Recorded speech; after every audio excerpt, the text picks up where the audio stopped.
Hello everyone, welcome to CGM Comics Games Media. Today I'm going to be discussing Dishonored 2.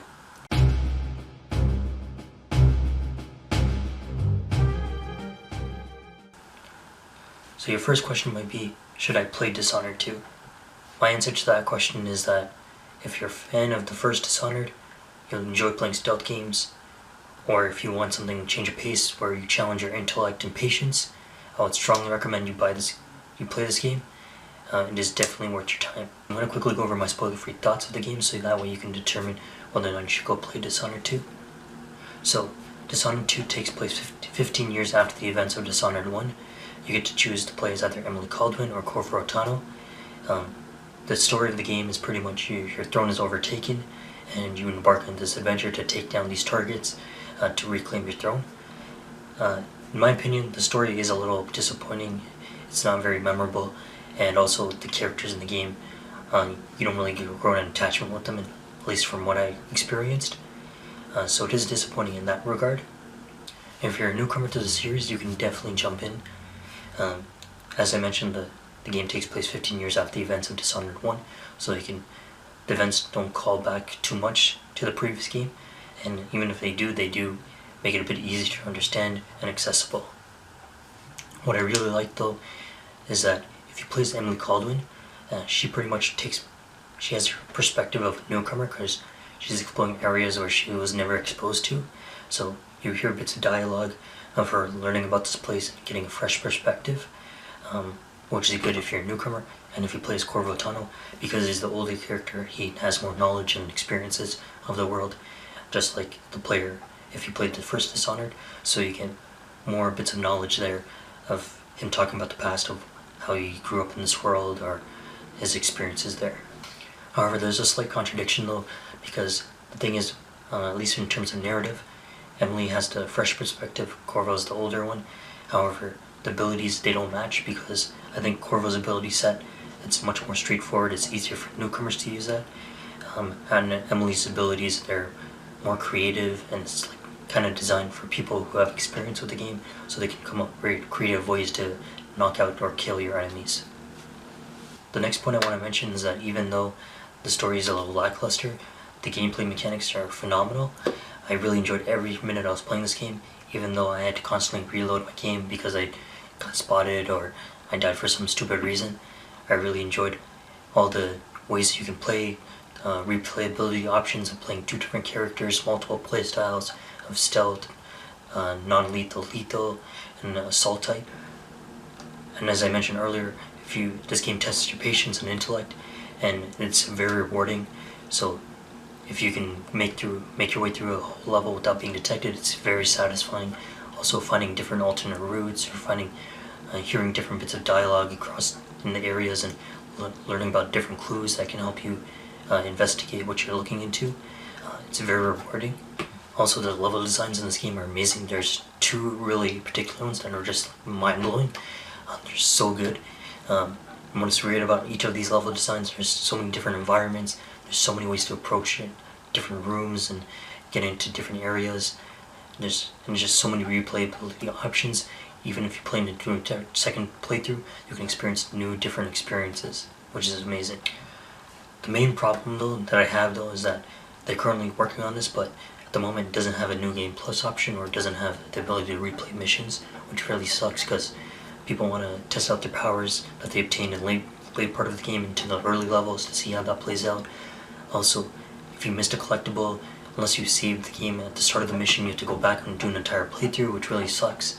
So hopefully they will release this part soon, because that really makes the game much more enjoyable. So you can just easily go back and say, oh, I want to play this mission, or I want to play this mission, instead of having to go through the entire playthrough. So that concludes my spoiler-free segment. So hopefully that was enough information for you to determine whether or not to go play Dishonored 2. I'm going to head into my spoiler section now, so I'll give you 3 seconds to leave. 1, 2, 3. Okay, so we'll start with the story first. So what I thought was very clever of them to do, as I mentioned earlier, was having two different perspectives of Emily and Corvo. Because again, you have those different perspectives of having that newcomer come into like Karnaca and finding about this world, and how the people living through poverty, and just like how messed up it is compared when she's just staying up in her tower in Dunwall. And then when you see Corvo, you get to see him talk about like his experience of living there and all the history he's gone through and knows about. And all the callbacks to the first Dishonored were really good. So Anton Sokolov, Dowd, Megan Foster turns out to be Billy Lurk, Delilah. Most of these characters were in DLC, so that was really surprising that these characters moved on to the sequel. And I thought it was really interesting how you discover how Megan Foster becomes, or is actually Billy Lurk, who helped in the assassination.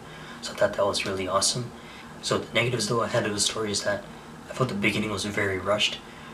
You get like 2 minutes besides the Jorah, you get like 2 minutes with Emily going into the throne room and talking with her dad, and then after which Delilah enters and she says, "Oh, I'm Jessamine sister, I am the rightful ruler of Dunwall," and then all of like that, everyone in the room completely agrees with her, which is absurd because it happens so fast and lets her take over everything, which is crazy.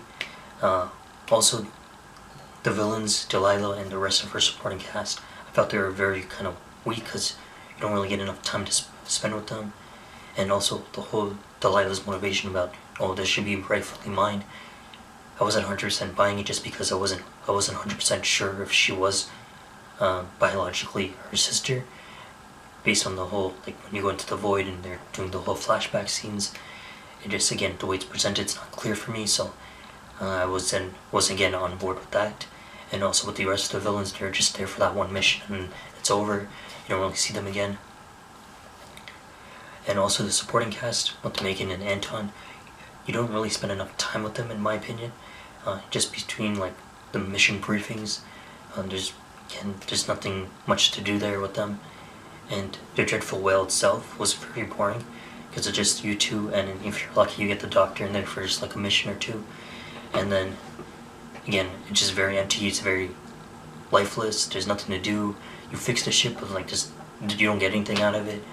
And I just wish there was more of an improvement there, like things to do. Like even in the previous game you had the merchant, you can go there to buy items or repair stuff. I would really appreciate that. So we're going to talk about gameplay now, which I already mentioned is phenomenal. This is where the game thrives. For example, having 2 playable characters is just such a smart idea. Each of them have their own set of abilities, and you probably won't be able to dabble in all of them at the first time, so you might have to play multiple times, which again expands replayability options. And there's so many different methods of playing. I love how like at the end of a mission you get that grid system where it shows which quadrants you're in, if you're in stealth or assault or non-lethal versus lethal. I'm going to try to do the non-lethal assault because I have no idea how that's going to work out, especially and survive because the combat is difficult. But yeah, there's so many ways to play this game, and I really appreciate that for like getting the bang out of your buck. So that's one of the positives for me at least. So what I love about the game is it's challenging and it tests you, your patience and your intellect.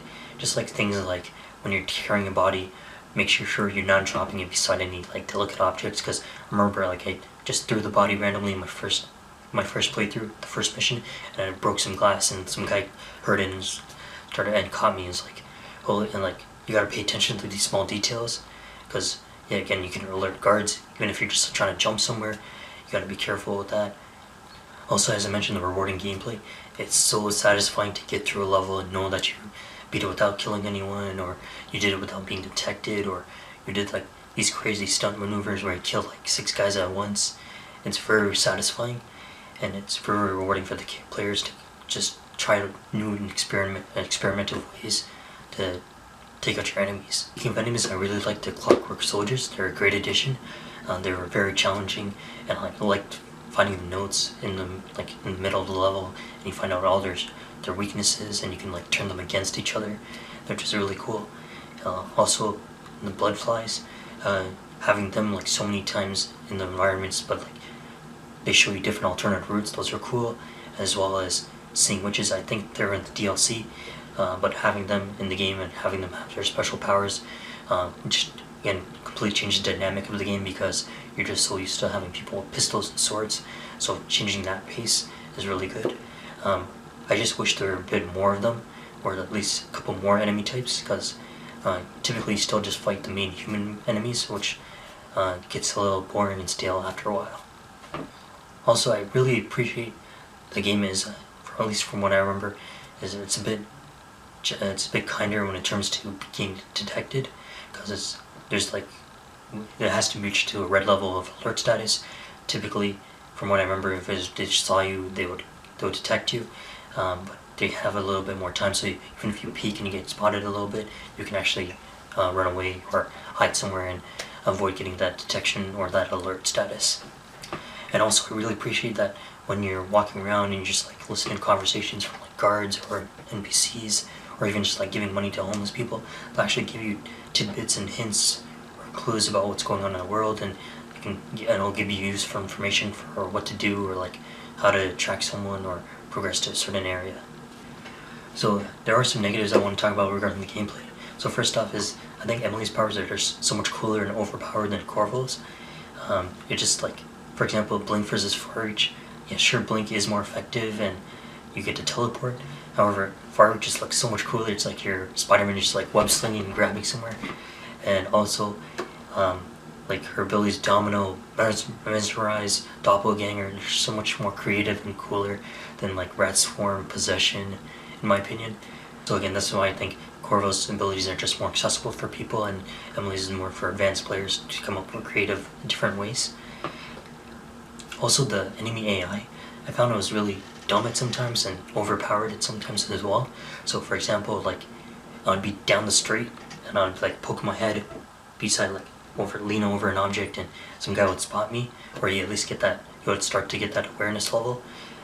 And then if I go and if later on a different level and when I'm inside a room, I'm crouching and I'm like beside a guy in his peripheral vision, like in the shadow, I'm like crawling, creeping around like this, going around like in a circle, and he doesn't spot me whatsoever, which is I think really odd, because again, like how does someone see me like 100 yards, or sorry, 100 feet, but he doesn't see me when I'm like 10 feet away from him. And as I mentioned already, there's no New Game Plus mode or option to replay the missions, which I feel is very disappointing in that respect, because if it penalizes you for not being a collectible, because if you don't save in time, or like at the start of a mission, you're gonna have to replay the entire playthrough, which is again just taking way too much time for just a simple task, which shouldn't happen, especially since that was already in the previous game. Also, I wish there was like a respec option in the game, so you can respec your runes to different abilities if you wanted to change it, because I felt like in the game there's only about 4 or 6 runes you can find in each mission, and unless you're actively collecting it, you're probably not going to find all of them. And so I wish there was an option for that, so that when you're playing the game, you're not negatively impacted. It's so saying like, oh, I made this choice, but like I don't like liking this ability now midway through the game, I want to change it. And especially because buying a new ability costs about like 4 points, it's very hard for someone to commit to that. At least that's how I felt. I was very hesitant to use my abilities. I only used it only in certain cases, or just kept like only 2 or 3 abilities. I never dabbled into the other ones. Also, the whole black markets in the world, I'm a little bit mixed on this, because unless you're robbing them and just stealing them, or like when you get that side quest from that one guy, it is great in that respect. However, again, there's tension where you have to actually get to the black market and you have to avoid all the guards or kill them at least, and it sucks, because I really liked having that ability to be in my headquarters and just relax and take my time and just like upgrade while I'm in the base and just like talk to people. It felt more relaxing there, so I was a little disappointed, but it's still fun though to break in and find out, to rob the black market dealer, and then to have the other one just comment is like, oh, we got robbed.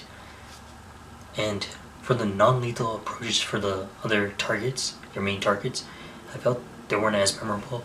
The exception were the Duke though, because having a body double, that's surprisingly distinct, and it's like, where are you ever going to get that? And having the doctor, that was really cool though, because if you do that, you actually get her in the ship for at least a while and you get to talk to her, so that's good. But like the other ones, like Kieran Jindosh, like I really wanted to like mess this guy up so bad after struggling with his labyrinth, and I don't know, it just felt a little unsatisfying, manipulating those stages to change the power level and just zap his brain. It is cool though to like diminish his intelligence, but it just felt like I wanted to do more, or something much more devious to him, because like, he caused me so much pain. Also, Delilah, her thing with creating the corrupt rune, it's just a little disappointing again because you still have to go into that weird dimension and still take out her targets, which is frustrating. And then lastly, Ashworth. Again, her thing was boring. It's just like I didn't understand what's going on there. You have the sisters or something, like do something disconnected from the void. And again, yeah, so those weren't as memorable as like branding some guy in the face or like humiliating him on public record or like kidnapping her and just setting off with like some random dude on a boat. And this also leads me to my last point. I felt like there weren't enough side missions or like NPCs that give you quests. The only ones that I remember that were the lady in Mission 2 who works with the Howlers and also the black market dealer.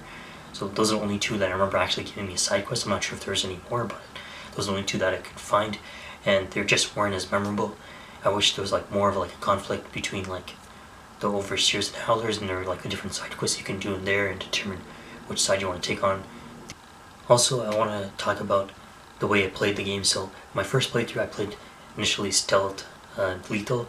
Oh, at least I tried, and then I ended up being stealth assault, or sorry, lethal assault. It just like things got too out of control and it got frustrating and just started killing people. It was just kind of funny how I played that. Like typically I just go non-lethal stealth first and figure out where the person is and find out their roots and then do the lethal approach. And it's just funny because like mission 5 with Delilah, I was just like snooping in her room and I accidentally like trigger something and a bunch of people just come in, or like the first person who comes in and just kill the person, and it turns out it was actually Ashworth. Same thing with mission 8 with the Duke. I killed this doppelganger and I was trying to look for this guy for the entire time.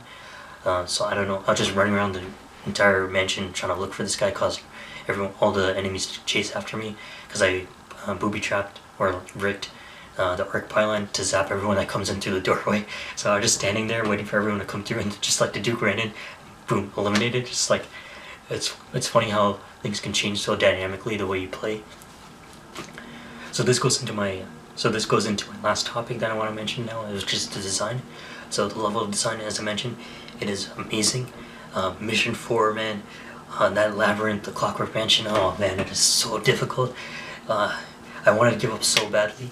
I spent like 3 times going over the entire mansion trying to figure out where to go, and it's like, and then I was about to go look at a walkthrough, and it's like, then I stumbled into the depths of into the bottom floor, and I saw this dead guy, and I had to notice like, oh, I can't get out of the labyrinth, it's too hard. If you find this note, just give up. I was like, okay, for you, man, I'm not gonna do it. I'm gonna persevere and find my way out of this, and eventually I got my way out, which is again very rewarding. And mission number 7, the time mechanic that was involved, oh man, that was so cool. How you can manipulate time and space and just like change things in the past to change things in the future, and it's such a cool mechanic. And you can just like see both things happening simultaneously with the mirror lens thing, and just like it's so cool how they did that. And mission 6 with the Jindosh's lock, I was like trying to take down notes and try to figure out the seating arrangement of all the ladies at the table, and just like it's so frustrating and so challenging, and I really appreciate that. And I love the environmental effects in this game, for like the dust storms in mission 6, to give you additional cover which you can use to advantage. I really appreciate that. And the way the environment changes, like in the first Dishonored, that's really awesome. How like if you're playing high chaos, you get so many blood flies in all the buildings, compared to when you're in low chaos, you actually have civilians and people living inside them. That's again one of the great things about this game, how it adapts to how you play. Also the music, does a great job at capturing the atmosphere, the tone of the setting of the game. Same thing with the environments. I love how you get just so many different environments and areas you can go to. So like you start off with like the dock of Karnaca, and then you're like going in through like the Clockwork Mansion, to going into the mansion in the past and the future. Sorry, the past and the present, and actually go back to Dunwall Tower, which is the same mission or same level structure as the one in the previous Dishonored game, which is really good. So I really respect that. And that was because I remember all those routes, and I was like, I remember just going on the chandeliers, and you can get into the Royal Protector's room, and it's like, damn it, that's really helpful. And it's like my previous knowledge is coming to play to this, which is amazing. And lastly, the quick save feature, that's a really nice addition to make it easier if you're playing the stealth run where you don't want to get detected, so you can quickly load the game again. However, the quick load does still take a lot of time, so I wish they improved upon that. And my other negative regarding that is I felt the notes that you see in the environments, this is just for most games in general now, I found that they're very small and hard to read. You have to like squint or move up closer, and just like I wish I could just I wish they were larger so that we could just sit back farther back and just enjoy them and have more time to read, or feel more incentive to read the notes, because if they're small, it's just like I'm struggling to read them and I'm gonna bother reading at least a good chunk of it. So overall, those are my thoughts on Dishonored 2. It makes some great improvements over the original, but it does take some steps back. But I thoroughly enjoyed this game. I can't wait to go back and try a playthrough of Non-Lethal Assault. Well, no power, so we'll see how that goes on very hard. But yeah, I can't wait to go back in and play this. Really excited if they make any DLC, because Dishonored 1's DLC was really good and exceptional. Just the way, the replayability options and like the length of it, so good. Hopefully it's no Dunwall City Trials. Anyway, I hope you guys like this. I'm thinking about branding this as a so-called Let's Talk, so that way people like us who finish the game, who want to talk about the experiences or just listen to people talk about it, at least it has a name to it. So if you're interested, if you like that, leave a comment. If you want to share your experiences or how you feel about the game, again, leave your comments below. Thanks for watching, and have a good one.